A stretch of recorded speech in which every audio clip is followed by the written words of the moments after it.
পুজোর আগেই ডিএ মামলায় যে বকেয়া ডিএ আপনারা জানেন, সেই বকেয়া ডিএ মামলায় বড় মোড়।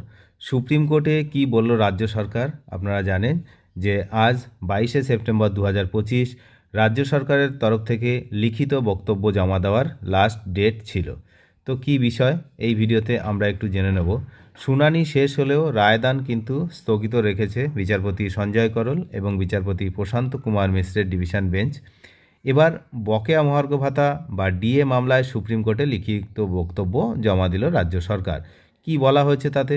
এই বিষয়ে রাজ্য সরকারের আইনজীবী কপিল সিব্বল জানান, ডিএ মামলার শুনানিতে সুপ্রিম কোর্ট জানতে চেয়েছিল কোন কোন রাজ্যে এআইসিপিআই মেনে কর্মীদের ডিএ প্রদান করা হয় না। লিখিত বক্তব্যে সেই বিষয়ে উল্লেখ করে রাজ্য জানিয়েছে দেশের প্রায় 10টি রাজ্যে এআইসিপিআই সূচক মেনে ডিএ দেওয়া হয় না। ডিএ মামলার রায়দান স্থগিত রেখে সুপ্রিম কোর্ট জানেন আপনারা, ডিএ মামলার শেষ শুনানিতে সুপ্রিম কোর্ট নির্দেশ দেয় কারো কোনো বক্তব্য থাকলে তা লিখিত আকারে জমা দিতে হবে। আদালত 2 সপ্তাহের মধ্যে অর্থাৎ 22শে সেপ্টেম্বরের মধ্যে রাজ্য সরকারকে লিখিত আকারে তাদের বক্তব্য সুপ্রিম কোর্টে জানানোর নির্দেশ দিয়েছিল। সেই মতোই লিখিত আকারে নিজেদের বক্তব্য জানালো রাজ্য।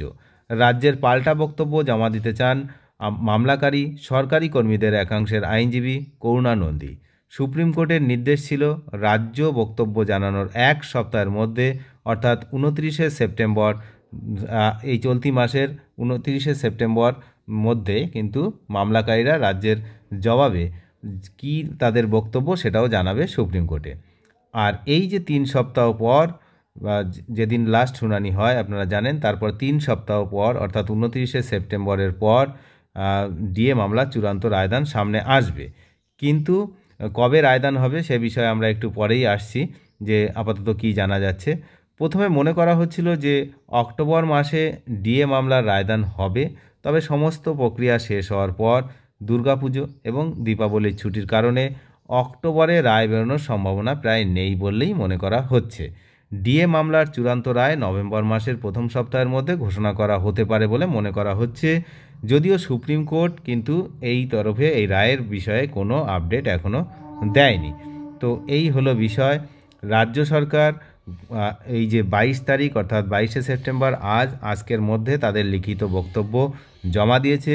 এই ভিডিওর মূল উদ্দেশ্য ছিল আমরা সেই লিখিত বক্তব্যে মূলত কী আছে সেক্ষেত্রে আইনজীবী কপিল সিব্বল তিনি জানিয়ে দিয়েছেন যে এই যে এআইসিপিআই মেনে কোন কোন রাজ্য ডিএ দেয় না সেই বিষয়ে কিন্তু তারা ওখানে উল্লেখ করেছেন।